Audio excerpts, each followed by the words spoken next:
Bonjour et bienvenue à tous dans ce troisième épisode de The Wrestling Rankings, le troisième épisode qui s'intéressera à la genèse d'un pay-per-view, la naissance d'un pay-per-view, un pay-per-view qui marquera l'histoire puisqu'il changera un peu le fonctionnement. Je parle bien évidemment, puisque vous le savez si vous suivez les épisodes, de In Your House. Alors un petit peu de contexte, In Your House, c'est un concept qui a démarré en 95 à la WWF. Comme vous le savez, la WWF a un peu lancé la mode des pay-per-view. On a commencé avec WrestleMania en 85, puis les Survivor Series en 87, le Royal Rumble et le SummerSlam sont venus s'ajouter à la liste en 88, et en 93, un cinquième grand pay-per-view est venu s'ajouter, c'était le King of the Ring. Et donc jusqu'à cette année 1995, la WWF planifiait des shows tous les 2-3 mois, on va dire, pour permettre d'avancer les storylines. Sauf que 1995 arrive, la WWF a quelques difficultés financières, elle a moins de succès qu'auparavant. Elle a la WCW qui commence à remonter un petit peu la pente, avec Eric Bischoff, son président, qui commence à être un petit peu, comment dire, mordant au niveau de la compétition. Et la WWF décide donc de taper dans le côté financier des choses en lançant une nouveauté, c'est l'idée d'avoir un pay-per-view par mois qui s'appellera In Your House et qui aura un titre un titre après ça. Évidemment, demander à des gens de payer 45-50 $ tous les mois, c'est un petit peu compliqué. Donc In Your House va être un concept un peu particulier parce que ça va un pay-per-view plus court que le Big Five. Ils feront entre 1h30 et 2 heures et ils coûteront simplement 20 $ au lieu des 45-50 $ que peuvent coûter le Big Five. Et donc on arrive à ce mois de mai 1995, pardon, avec le début de In Your House 1 de Premier, In Your House 1 le premier, aussi simple que ça qu'au niveau du nom. Et donc on a les suites de WrestleMania. Alors les champions, vous les connaissez, depuis WrestleMania ils n'ont pas changé. Le champion du monde c'est Big Daddy Cool Diesel, le champion intercontinental c'est toujours Jeff Jarrett, et les champions par équipe sont Owen Hart et Yokozuna qui ont remporté le titre à WrestleMania. La carte du pay-per-view maintenant. Alors, c'est une version un peu particulière que je vous review aujourd'hui, puisque à l'époque, il y avait pas mal de ce qu'on appelle des dark matchs, c'est encore le cas à l'heure actuelle, mais souvent ces dark matchs ne sont pas diffusés à la télé, et c'est très rare que les caméras tournent encore. Alors, on a eu à la WWE il y a quelques années un show qui s'appelait un DVD pardon qui s'appelait Raw After the Show, qui justement regroupait pas mal de ces dark matchs, de ces segments d'après show. Là, en fait, ce qui se passait, c'est que des fois, après les pay-per-view, il y avait des combats supplémentaires qui étaient exclusifs à la vente des cassettes vidéo et des DVD. On appelait ça des Coliseum vidéo exclusifs. Coliseum vidéo, c'était la marque des cassettes et des DVD à l'époque. Donc là, la carte du pay-per-view contient que 6 matchs, mais moi je vais vous parler de 8 combats, puisqu'il y aura 2 dark matchs qui étaient exclusifs à Coliseum Video.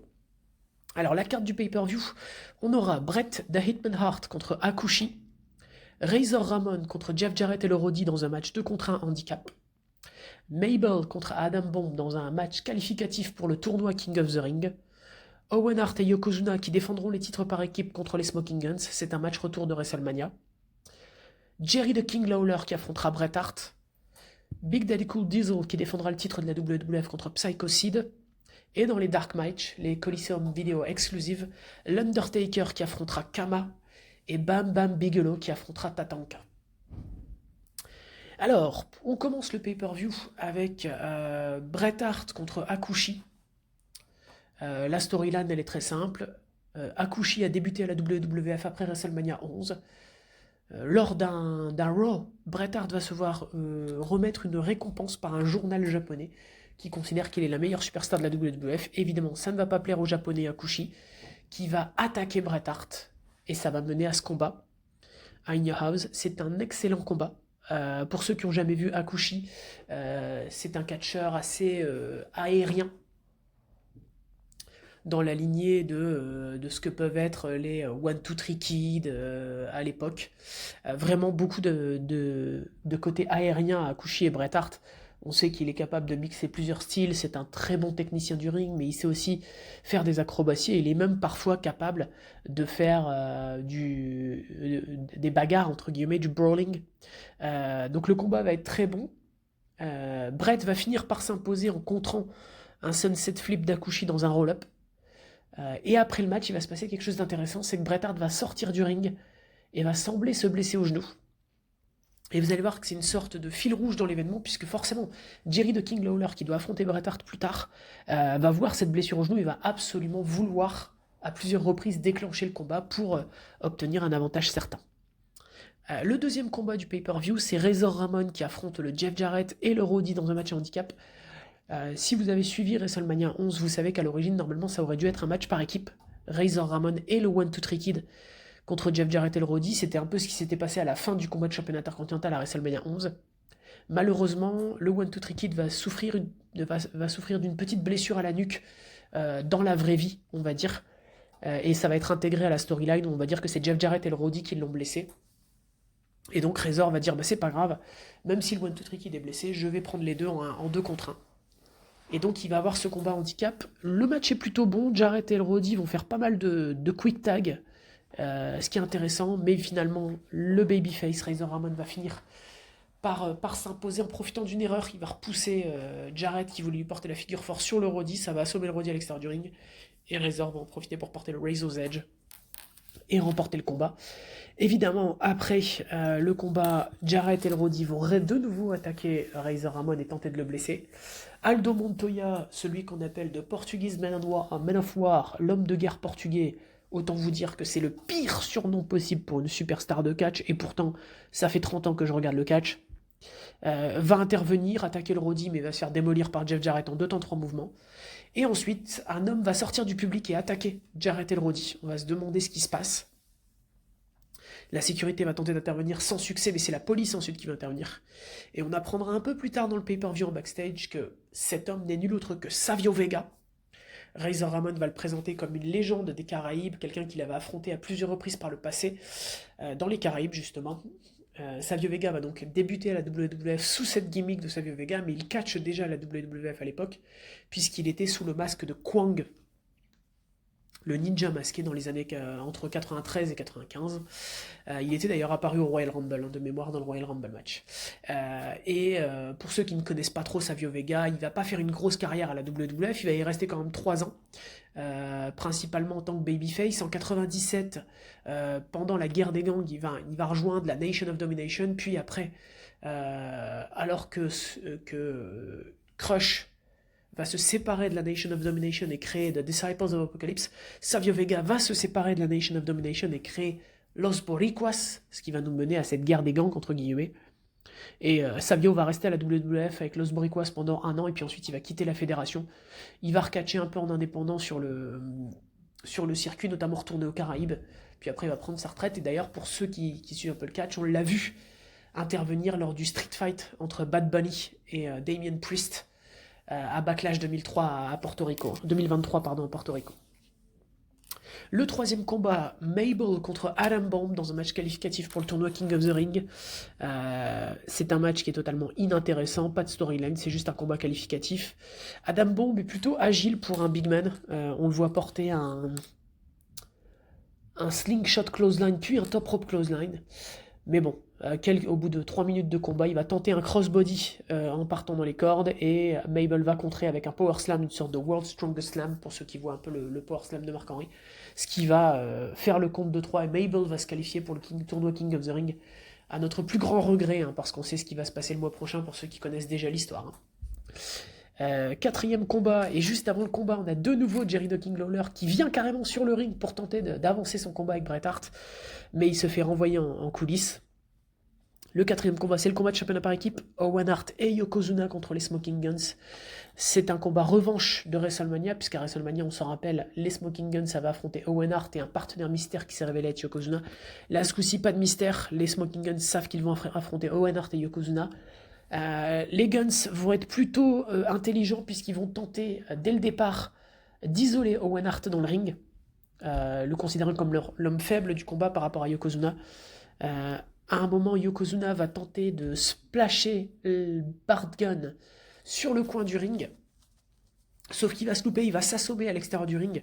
À ce moment-là, les Smoking Guns vont porter plusieurs coups en 2 contre 1 à Owen. Mais à chaque fois, ils vont prendre du temps avant de faire le tomber. Et d'ailleurs, Michael Hayes, qui s'appelle Doc Hendricks à l'époque, qui est au commentaire, le fait remarquer en disant mais ils sont idiots, ils devraient faire les tomber au lieu de fanfaronner. Et il a totalement raison parce que des babyface qui fanfaronnent, ça n'a aucun sens. Et du coup, évidemment, ça va leur coûter, puisque Owen Hart va à chaque fois kicker out, jusqu'au moment où Bart Gunn va tenter un crossbody un peu à la Adam Bomb dans notre combat précédent. Bart Gunn va tenter un crossbody depuis les cordes, il va se louper, tomber à l'extérieur du ring, et Yokozuna va enchaîner avec une leg drop avant de remettre Bart dans le ring pour qu'Owen fasse le compte de 3. Owen et Yoko conservent les titres par équipe. Le 5e combat, il y a enfin le droit. Jerry the King Lawler contre Bret Hart. Jerry Lawler arrive sur le ring avec sa maman, puisque c'est le jour de la fête des mères aux États-Unis pour ce In Your House. Il arrive sur le ring avec sa maman. Évidemment, le catch, c'est que c'est pas du tout sa maman, puisqu'elle est beaucoup plus jeune que lui. Donc on sait que c'est une blague. Bret va immédiatement arriver. Et Lawler ne va pas voir l'interview d'avant-match de Bret Hart, qui va révéler qu'en fait tout ça, c'était une ruse, il n'est pas du tout blessé. Il l'avait fait volontairement pour se moquer de Jerry the King Lawler qui avait piégé. L'histoire derrière ce combat, elle est très simple, c'est que Bret avait accepté le combat contre Hakushi, et le lendemain, Jerry the King Lawler annonce « Mais c'est pas juste, moi j'avais un open contract pour le pay-per-view, je pouvais affronter n'importe qui, je voulais affronter Bret Hart, le jour de la fête des mères, je voulais l'humilier, et là évidemment ce lâche refuse de me combattre, il préfère combattre Hakushi. Bret va accepter, donc voilà. » Le combat entre Bret et Lawler va être très simple. Bret va complètement démolir Lawler pendant quasi tout le combat, jusqu'au moment où il va tenter de projeter. Il va partir pour le sharpshooter. Shinja, le manager d'Hakushi, va intervenir et distraire l'arbitre. Du coup, Bret va lancer Lawler dans les cordes, mais ça va percuter l'arbitre qui va tomber et se coincer le pied dans les cordes. Du coup, évidemment, Hakushi va intervenir, porter 2 diving headbutts à Bret Hart. Lawler va enchaîner avec un tombé. Évidemment, Shinja va remettre l'arbitre dans le ring et faire le compte de 3. C'est la plus grosse victoire de la carrière de Jerry the King Lawler à l'époque. Et c'est peu dire, ça fait 2 ans et demi qu'il est à la WWF à l'époque. Et c'est sa plus grosse victoire puisque il bat quand même un ancien double champion du monde, double champion intercontinental, double champion par équipe. Bret Hart est évidemment très déçu après le combat de cette défaite. Et enfin, on arrive au main event du pay-per-view. Big Daddy Cool Diesel contre Psycho Sid pour le titre de la WWF. L'histoire derrière ce combat, elle est très simple. À WrestleMania, Diesel a battu Shawn Michaels. Shawn Michaels qui avait comme garde du corps à l'extérieur du ring Psycho Sid.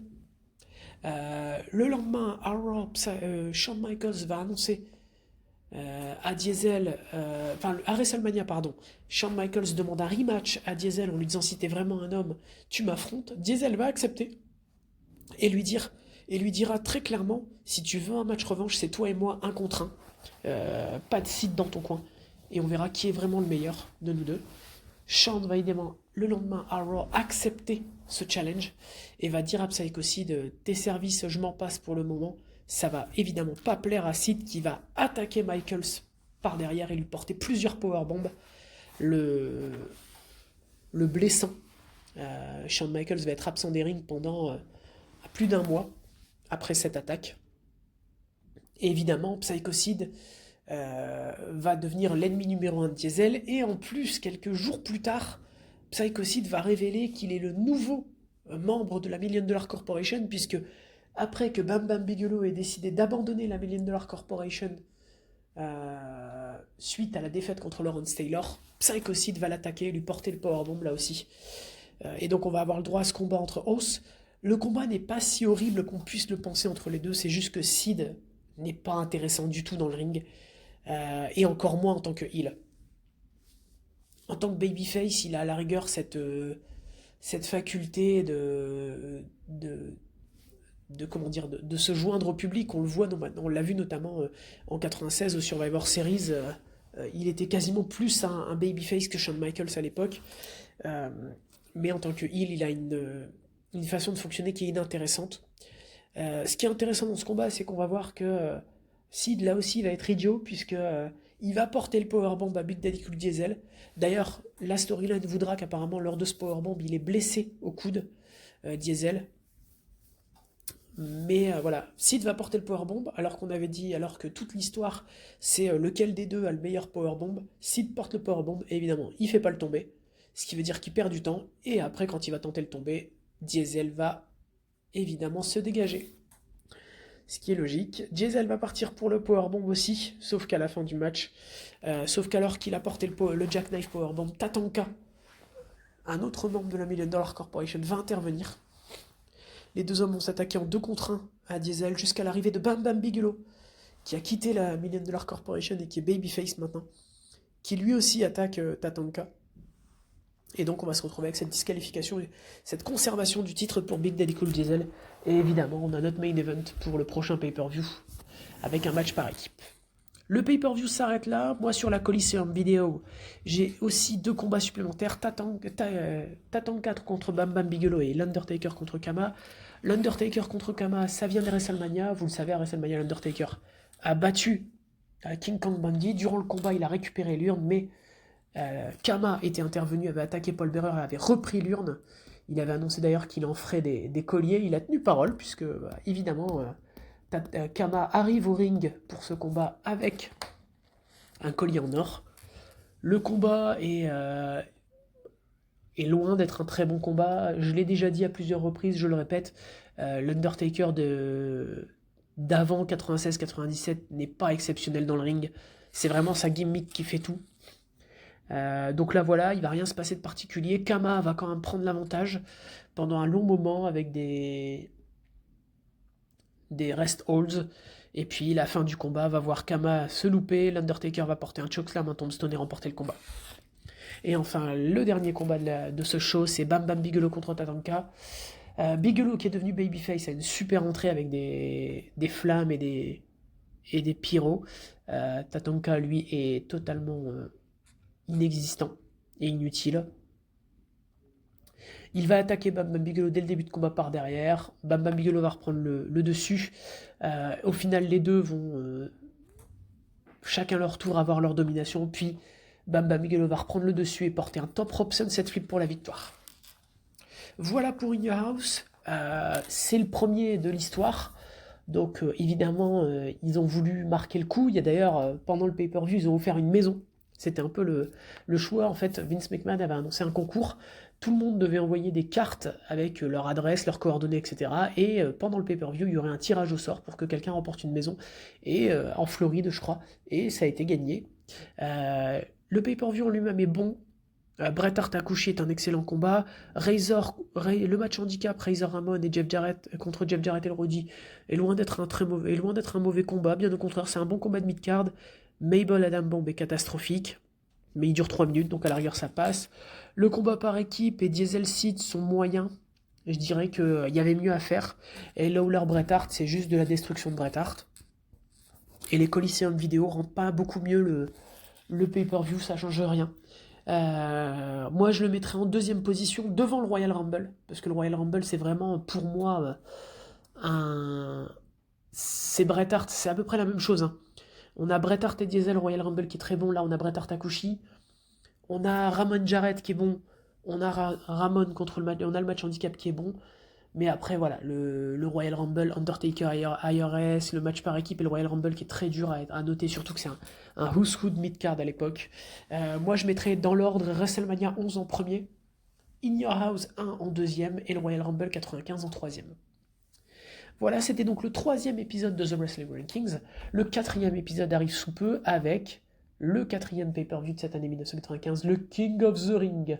Et vous allez voir que parfois, il vaudrait mieux ne pas faire de tournoi King of the Ring parce que vraiment, il y en a qui ne méritent pas d'être King of the Ring.